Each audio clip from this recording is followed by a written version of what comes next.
So in this video, we're going to look at an application of the second fundamental theorem of calculus when the chain rule is required in order to get the correct result.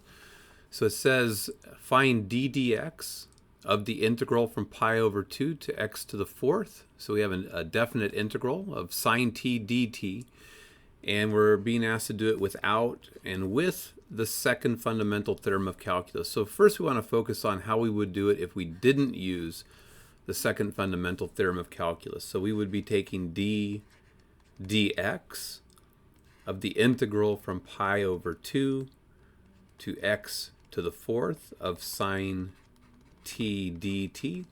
So first we would integrate with respect to t. So we would wind up getting d dx, integrate first, and an antiderivative of the sine is minus the cosine, so we would get minus the cosine of t, evaluated from the lower bound of integration pi over 2 to the upper bound of integration x to the fourth.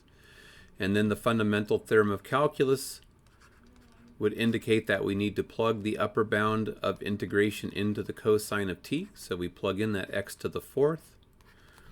And then we subtract from that by the fundamental theorem of calculus, we subtract from that the lower bound plugged into the function. So we get minus cosine of pi over 2. And we close off all of our parentheses. So we'll get d dx, and we want to recognize that the cosine of pi over 2 is just 0. So this is just going to be plus 0. So we wind up just getting the opposite of the cosine of x to the fourth. And now we've done the integration and evaluated the definite integral, and then we would take the derivative with respect to x of the result. So we would get minus times the derivative of cosine is minus the sine of x to the fourth times, and then we have an inside or composed function, so the chain rule would say that we need to multiply by the derivative of the inside function. And here we have a double negation. We wind up with the sine of x to the fourth times 4x cubed. So if we tried using the second fundamental theorem of calculus directly, this is where we could run into trouble and make a mistake if we weren't careful. So d dx of pi over 2 to x to the fourth of sine t dt. And when this was just an x up here in the upper bound of integration, when we used the second fundamental theorem of calculus, we just replaced the variable t with the x that was in the upper bound of integration. Well, here if we replace it with the x to the fourth, what we notice is we wind up losing the piece that we would have gotten from the chain rule down here. The results don't match. So generally the way that you deal with this is when you notice that the upper bound of integration is some function of x, we're just going to let u equal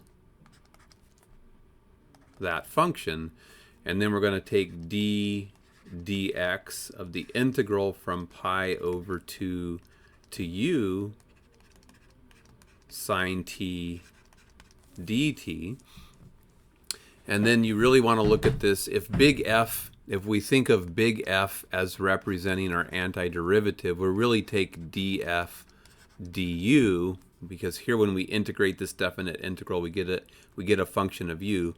But if we're wanting to differentiate with respect to x, we're going to take df du and then multiply by du dx. And again, I know it's naughty, but you want to think of those terms as canceling.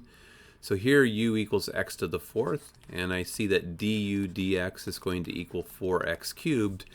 So here the second fundamental theorem of calculus is going to tell us when we first differentiate with respect to u, because we'll have a function of u, the second fundamental theorem of calculus says just replace the t with the u, but then the chain rule, because we want to differentiate with respect to x, the chain rule is going to say, look, u is a function of x, therefore you have to multiply by du dx. So we wind up getting the sine of u, but u is just x to the fourth times du dx, which is the 4x cubed. So we wind up getting the same thing that we got when we first integrated and then differentiated. So the idea is when you're applying the second fundamental theorem of calculus to calculate a derivative with respect to x, you need to look at that upper bound of integration, and if it isn't just an x to the first, then you're going to need to apply the chain rule to get the correct derivative.